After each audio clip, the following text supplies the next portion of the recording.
The Taliban are marking 1 year since they seized the Afghan capital of Kabul.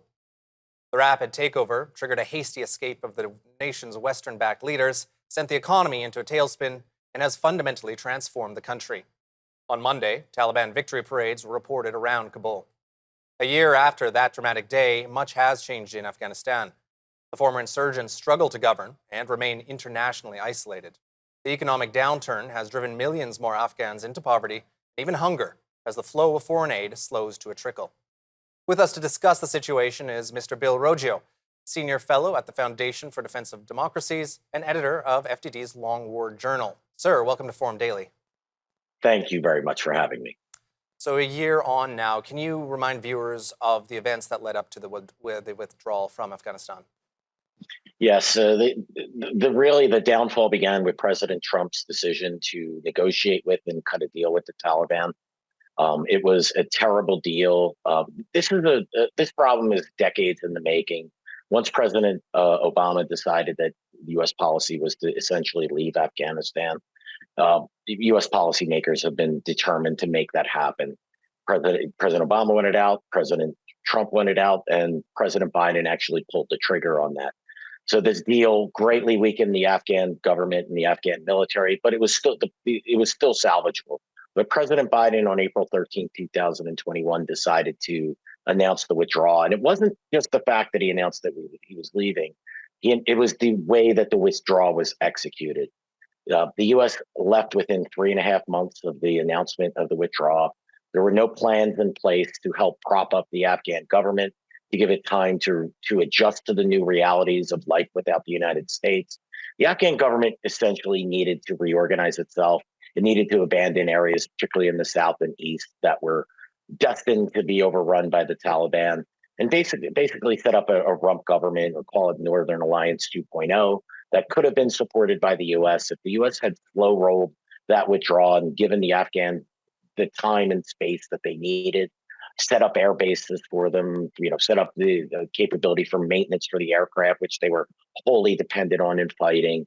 There would have been a chance. But President Biden just literally pulled the rug out from the Afghan government and insulted the Afghan government and the Afghan military and the Afghan people in the process, said they were unwilling to fight, things of that nature, which was completely untrue. The Taliban had a plan. They set that plan in motion once the U.S. ended the surge in 2014.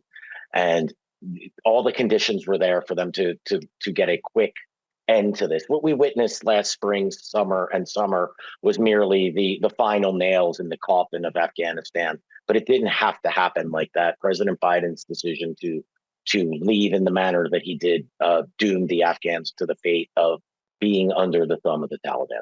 And building off of that point a little bit, I know the U.S. president had said that a withdrawal was the best case, as the Taliban would no longer harbor terrorists. Now, how does that statement look today? How does that play out, given the killing of the top al-Qaeda leader in Kabul just recently? This was a lie, again, given by successive administrations. The Obama administration said that the Taliban and al-Qaeda alliance was weakened, and al-Qaeda was decimated, destroyed, defeated, degraded. President Trump, Secretary Mike Pompeo, said that al-Qaeda or the Taliban would destroy al-Qaeda. Literally, that's a quote from Mike Pompeo after signing the deal. And President Biden, right before he announced the withdrawal, or after he announced the withdrawal, said al-Qaeda is done. Literally said that.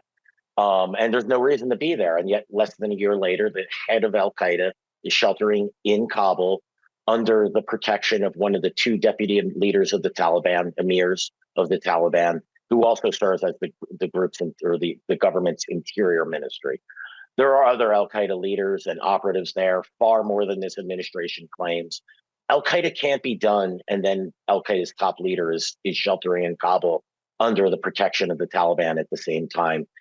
We've been misled, or dare I say, lied to by 3 successive administrations about the strength of al-Qaeda, about its importance, its relationship with the Taliban. And this is how we get what we just witnessed in the past several weeks with the killing of Zawahiri. And I guess a quick 20 seconds left here, but are there any lessons that Western leaders, U.S., Canada, can take from the withdrawal of Afghanistan? Yeah, the lesson should be, if you decide to end the mission, it needs to be thoroughly and thoughtfully planned. You cannot just leave an ally. Afghanistan was a major non-NATO ally, and they were left in the lurch to the predations of the Taliban.